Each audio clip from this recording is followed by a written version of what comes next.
तवांग घटना के बाद आज से भारतीय वायुसेना युद्धाभ्यास करने वाली है। असम, अरुणाचल प्रदेश और पश्चिम बंगाल समेत उत्तर पूर्व के सभी राज्यों के एयर स्पेस में की जाएगी एक्सरसाइज। 16 दिसंबर तक चलने वाले युद्धाभ्यास में आसमान से गरजेंगे रफाल और दिखेगी सुखोई की ताकत। तवांग सेक्टर में चीन के सैनिकों से झड़प के बाद भारतीय वायुसेना पूरी तरह से चौकस। युद्धाभ्यास में पश्चिम बंगाल के हाशिम मारा और कलाईकुंडा, असम के तेजपुर और अरुणाचल प्रदेश की एडवांस लैंडिंग स्ट्रिप हिस्सा लेगी। तवांग में झड़प के बाद भारत पाक अंतर्राष्ट्रीय सीमा पर भी सीमा सुरक्षा बल ने चौकसी बढ़ाई। बीएसएफ के जवानों ने सीमा पर गश्त बढ़ाई। मेघालय के उमरोई में आज से शुरू होगा भारत और कजाकिस्तान का संयुक्त सैन्य अभ्यास। 28 दिसंबर तक चलने वाले इस अभ्यास का काजिन 2022 है नाम। यूएनएससी में भारत ने साधा चीन पर निशाना। विदेश मंत्री एस जयशंकर ने आतंकियों को बचाने पर चीन को सुनाई खरी खरी। यूएनएससी की बैठक में चीन का बिना नाम लिए गरजे भारत के विदेश मंत्री। कहा, अंतर्राष्ट्रीय और बहुपक्षीय मंचों का हो रहा है गलत इस्तेमाल। यूएनएससी की बैठक में पाकिस्तान ने उठाया कश्मीर का मुद्दा। भारत के विदेश मंत्री एस जयशंकर ने दिया पाकिस्तान को करारा जवाब। विदेश मंत्री एस जयशंकर ने पाकिस्तान को दिलाई ओसामा बिन लादेन की याद। कहा, आतंकवादी को पनाह देने वाले पाकिस्तान पर कैसे किया जाए विश्वास। यूएनएससी में भारत को 3 देशों का मिला समर्थन। यूएनएससी में स्थायी सदस्यता के लिए भारत को ब्रिटेन, फ्रांस और यूएई का समर्थन मिला। गाजियाबाद के मोदीनगर में श्रद्धा जैसा केस। मकान मालिक ने की किराएदार की हत्या, 4 टुकड़े करके नहर में फेंका। छात्र से मकान मालिक ने लिए थे 60 लाख रुपए उधार। पैसा वापस ना देना पड़े इसलिए हत्या की। युवक के दोस्तों ने शिकायत पर मामले का खुलासा किया। हरियाणा के रोहतक में पीजीआई में 2 गुटों में बवाल हो गया। अभ्यर्थियों और कर्मचारियों में जमकर मारपीट हुई। कागजों की जांच के दौरान हंगामा हो गया। दिल्ली में लड़की पर एसिड फेंकने के मामले में तीनों मुख्य आरोपी गिरफ्तार। सीसीटीवी में कैद हुई थी हैवानियत। आज आरोपियों को द्वारका कोर्ट में पेश करेगी पुलिस। दिल्ली एसिड अटैक पर आग बबूला हुए बीजेपी सांसद गौतम गंभीर। कहा, आरोपियों को सरेआम देनी चाहिए फांसी। द्वारका में नाबालिग पर एसिड अटैक का मामला। दिल्ली के उपराज्यपाल ने पुलिस कमिश्नर से बात की। एलजी ने पुलिस कमिश्नर को कार्रवाई का आदेश दिया। दिल्ली एसिड अटैक में घायल हुई लड़की ने एनसीडब्ल्यू टीम ने मुलाकात की। एनसीडब्ल्यू ने दिल्ली पुलिस आयुक्त को लिखा पत्र। पीड़ित लड़की से मिली एनसीडब्ल्यू की टीम। दिल्ली में तेजाब की बिक्री पर जताई चिंता। बिहार के छपरा में जहरीली शराब से मौत के आंकड़ों में बढ़ोतरी हुई। अब तक जहरीली शराब से 21 लोगों की मौत हुई। जहरीली शराब पीने से हुई मौतों को लेकर सियासी घमासान। बिहार बीजेपी आज सरकार के खिलाफ छपरा में निकालेगी मार्च। विधानसभा में भी हंगामे के आसार। रिलीज से पहले विवादों में फिल्म पठान। अभिनेत्री दीपिका के लुक पर दंगल। एक गाने के बोल पर भी एतराज।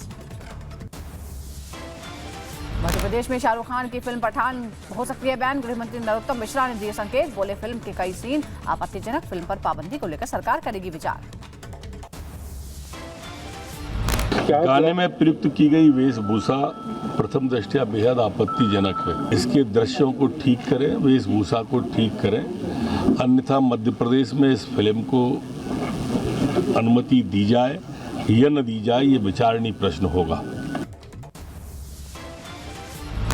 पठान पर बॉयकॉट की तलवार लटक चुकी है। इसी विरोध में पठान के बॉयकॉट के लिए सोशल मीडिया से लेकर साधु संत तक आवाज उठा रहे हैं।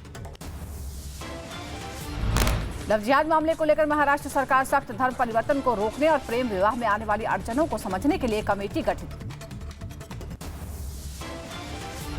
दिल्ली एम्स के सर्वर पर चीन ने किया था साइबर अटैक। गृह मंत्रालय की रिपोर्ट में खुलासा।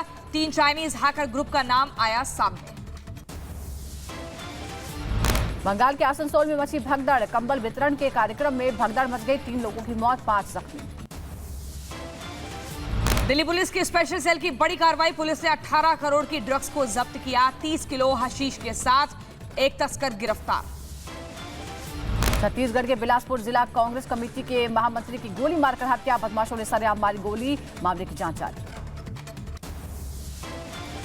जम्मू कश्मीर के पट्टन में आतंकी साजिश नाकाम हुई। सुरक्षा बलों ने पट्टन इलाके में मिले आईईडी को डिफ्यूज किया। जम्मू कश्मीर में आतंकवादियों पर एक्शन जारी। अनंतनाग में एसआईयू ने 2 अलग-अलग जगहों पर मारा छापा। मध्य प्रदेश के नर्मदापुरम जाबाज महिला कांस्टेबल ट्रेन में चढ़ते समय यात्री का बिगड़ा बैलेंस। आरपीएफ कांस्टेबल ने धक्का देकर जान बचाई। महाराष्ट्र कर्नाटक सीमा विवाद पर हुई बड़ी बैठक। कर्नाटक के सीएम बोम्बाई, महाराष्ट्र के सीएम एकनाथ शिंदे और डिप्टी सीएम फडणवीस रहे मौजूद। गृह मंत्री शाह ने कहा, विवाद का हल सड़क पर नहीं होता। सुप्रीम कोर्ट के फैसले तक दोनों पक्ष करें इंतजार। पीएम मोदी ने अहमदाबाद में किया स्वामी नगर का उद्घाटन। स्वामी महाराज शताब्दी महोत्सव में शामिल हुए। पीएम कहा, साधु संतों ने मानव कल्याण के लिए दिशा दिखाई। को प्रमुख स्वामी जैसे महान संतों ने आगे बढ़ाया।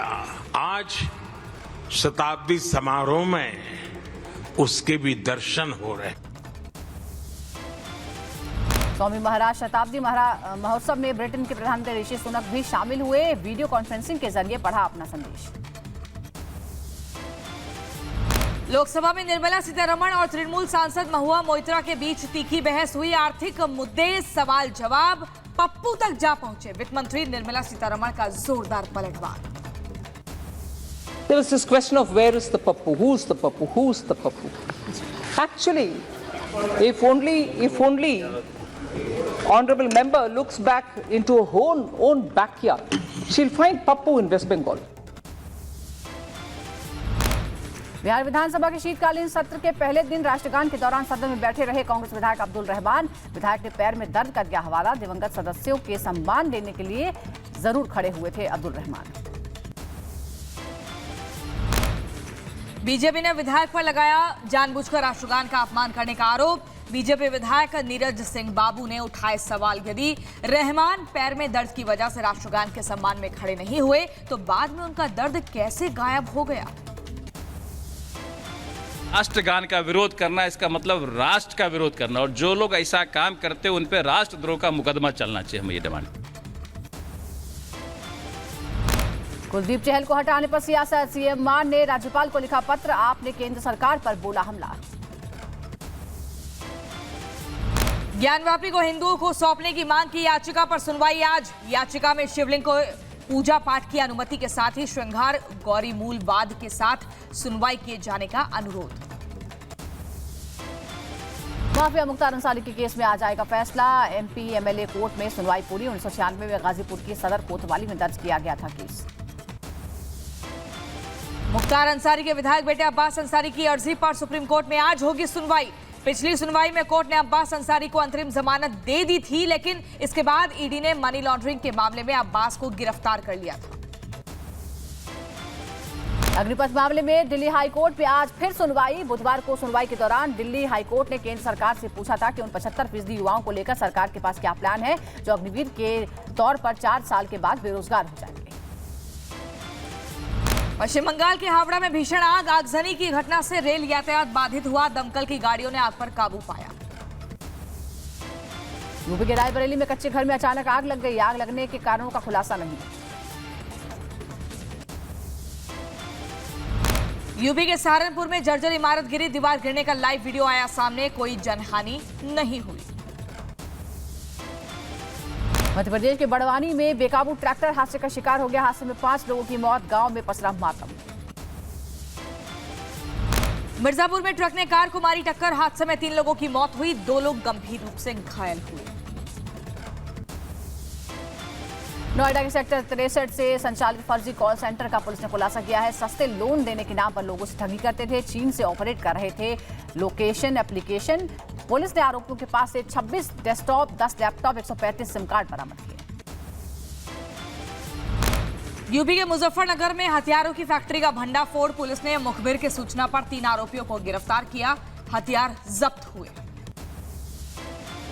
उत्तराखंड में वन विभाग की जमीन से हटाया गया अवैध अतिक्रमण। वन विभाग के मंत्री सुबोध उनियाल ने कहा, किसी भी तरह का अवैध अतिक्रमण बर्दाश्त नहीं किया जाएगा। दिल्ली पुलिस ने सेक्स रैकेट का किया खुलासा। स्पा सेंटर की आड़ में चल रहा था गोरख धंधा। ग्रेटर नोएडा में 1 करोड़ की चोरी के मामले में पुलिस ने 3 बदमाशों को मुठभेड़ के बाद गिरफ्तार कर लिया है। पुलिस के साथ मुठभेड़ में बदमाशों को गोली लगी। पुलिस ने 50 लाख से अधिक के चोरी का सामान बरामद किया। झांसी में डबल मर्डर का खुलासा, पुलिस ने 7 आरोपियों को गिरफ्तार किया। 1.5 महीने पहले दिया था वारदात को अंजाम। यूपी की आगरा पुलिस ने 2 शातिर लुटेरों को गिरफ्तार किया। महिला के एक घर में घुसकर लूटपाट की वारदात को अंजाम दिया था। ग्रेटर नोएडा में अवैध कब्जे पर चला बुलडोजर, कोर्ट के स्टे के बाद भी किया जा रहा था निर्माण कार्य। आगरा के खंडौली में सिलेंडर ब्लास्ट, आग में झुलसकर 6 महीने के मासूम की मौत, 2 लोग जख्मी। बदायूं में जेल भेजने में फर्जीवाड़ा, दरोगा समेत 6 पुलिसकर्मी निलंबित हुए। अफीम तस्कर को तमंचा रखने के आरोप में जेल में बंद किया। बुलंदशहर में पुलिस ने किया हत्याकांड का खुलासा, पत्नी ने प्रेमी से कराई थी पति की हत्या। पुलिस ने दोनों को गिरफ्तार किया।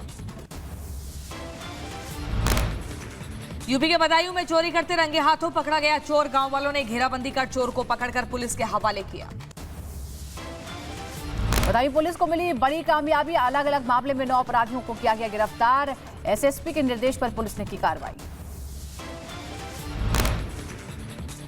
ओडिशा के मयूरभंज में स्पेशल टास्क फोर्स के हत्थे चढ़ा शिकारी, रॉयल बंगाल टाइगर की खाल के साथ टास्क फोर्स ने गिरफ्तार किया। वाराणसी में ब्रांडेड कंपनी के नाम पर डुप्लीकेसी, पुलिस ने रंगे हाथों दुकान मालिक को किया गिरफ्तार। दुकानों से लाखों का नकली सामान जब्त। यूपी के बलिया में आर्मी की ड्रेस पहनकर हर्ष फायरिंग हुई, वीडियो हो रहा वायरल, पुलिस मामले की जांच में जुटी। संयुक्त राष्ट्र मुख्यालय में महात्मा गांधी की मूर्ति का अनावरण किया गया। खास मौके पर विदेश मंत्री एस जयशंकर और संयुक्त राष्ट्र महासचिव एंटोनियो गुटेरेस मौजूद रहे। मध्य प्रदेश के मुख्यमंत्री शिवराज सिंह चौहान ने उज्जैन में महाकाल महालोक से किया 5G इंटरनेट सेवा का शुभारंभ। सीएम शिवराज ने कहा राज्य के दूसरे शहरों में भी जल्द शुरू होगी 5G सेवा। गोवा में मुख्यमंत्री प्रमोद सावंत ने किया आर्ट फेस्टिवल का उद्घाटन। राजधानी पणजी में 9 दिनों तक चलने वाले इस फेस्टिवल में देश विदेश के कई कलाकार ले रहे हैं हिस्सा। 2 दिवसीय टेक्सटाइल कॉन्क्लेव में हिस्सा लेने पहुंचे केंद्रीय मंत्री पीयूष गोयल। देश भर से आए कपड़ा उद्योग से जुड़े उद्यमियों को संबोधित किया। कपड़ा निर्यात को 2030 तक $100 बिलियन अमेरिकी डॉलर पहुंचाने का लक्ष्य रखा। यूपी के कुशीनगर में विदेशी पर्यटकों के लिए खुला विशेष थाना, विधायक पीएन पाठक ने फीता काट कर किया उद्घाटन। यूपी के रायबरेली में खुदाई में मिली प्राचीन मूर्ति, वर्षों पुरानी बताई जा रही है मूर्ति। डीएम ने मूर्ति की जांच करवाने के निर्देश दिए। ठंड और बर्फबारी के बीच भी यूक्रेन पर जारी है रूस का हमला। रूसी ड्रोन हमले में राजधानी कीव में 5 इमारतों को नुकसान पहुंचा। खार्किव, जपोरिजिया, खरसान और डोनेस्क में भी मिसाइलों और रॉकेटों से हमले। राष्ट्रपति जेलेंस्की ने 13 ड्रोनों को आकाश में ही मार गिराने का दावा किया। आगे बढ़ते हैं। रूस पर यूक्रेन का बड़ा आरोप। रूसी सेना के कब्जे वाले इलाके में यूक्रेनी बच्चों को प्रताड़ित किए जाने के मिले हैं सबूत। यूक्रेन के मानवाधिकार प्रमुख ने रूस की निंदा की। रूस के हमलों का डटकर सामना करने के लिए ईयू से यूक्रेन को मिला सम्मान। यूरोपीय संघ के सबसे बड़े मानवाधिकार पुरस्कार से किया गया सम्मानित। जापान सागर के ऊपर 2 रूसी बम वर्षकों ने भरी उड़ान। रक्षा मंत्रालय ने जारी किया वीडियो में उड़ान भरते दिखे Tu-95MS बम वर्षक। क्रिसमस पर धर्मगुरु पोप फ्रांसिस की दुनिया से अपील, महंगे तोहफे खरीदने की जगह करें यूक्रेन की मदद। ईरान के खिलाफ अमेरिका के प्रस्ताव पर यूएन में वोटिंग। यूएनएससी से बाहर निकाला गया ईरान। 29 सदस्यों ने प्रस्ताव के समर्थन में किया मतदान। पेरू में बढ़ते प्रदर्शन को देखते हुए सरकार ने किया 30 दिनों के आपातकाल का ऐलान। हिंसक प्रदर्शन पर रोकथाम के लिए सेना को दी गई और शक्तियां। इंग्लिश चैनल में नाव डूबने से बड़ा हादसा हुआ। लोगों को बचाने के लिए मुस्तैदी से जुटे नौसेना के साथ लाइफ बोट्स, हेलीकॉप्टर्स और बचाव दल। नाव डूबने से कई लोगों की मौत की आशंका। अमेरिका में विनाशकारी शीतकालीन तूफान का कहर। टेक्सास, ओक्लाहोमा और लुइसियाना के कई हिस्सों में तूफान से नुकसान। प्रशासन ने जारी की चेतावनी। अमेरिका के उत्तरी डकोटा में भारी बर्फबारी से बंद हुआ हाईवे। सड़क पर जमी बर्फ की मोटी चादर, लोगों से घर से बाहर ना निकलने की अपील। अमेरिका के लुइसियाना में बर्फीले तूफान से दर्जनों घरों और व्यावसायिक प्रतिष्ठानों को नुकसान पहुंचा। आगे बढ़ते हैं। अमेरिका के नया स्पेस फोर्स यूनिट लॉन्च कर दिया गया है। उत्तर कोरिया के बढ़ते मिसाइल खतरों का जवाब देने में मददगार साबित होगी ये स्पेस यूनिट। पाकिस्तान के बलूचिस्तान में ग्वादर पोर्ट पर लगी भीषण आग। डीजल डिपो में आग के बाद कई शिप भी आग की चपेट में आए।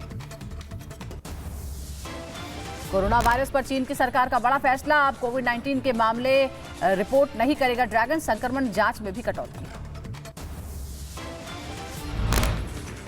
और वहीं आपको बता दें, चीन में बढ़ते कोरोना के मामलों से दवाइयों की किल्लत। राजधानी बीजिंग में अस्पतालों और दवा दुकानों में बड़ी भीड़। लोगों में तेजी से फैल रहा है संक्रमण।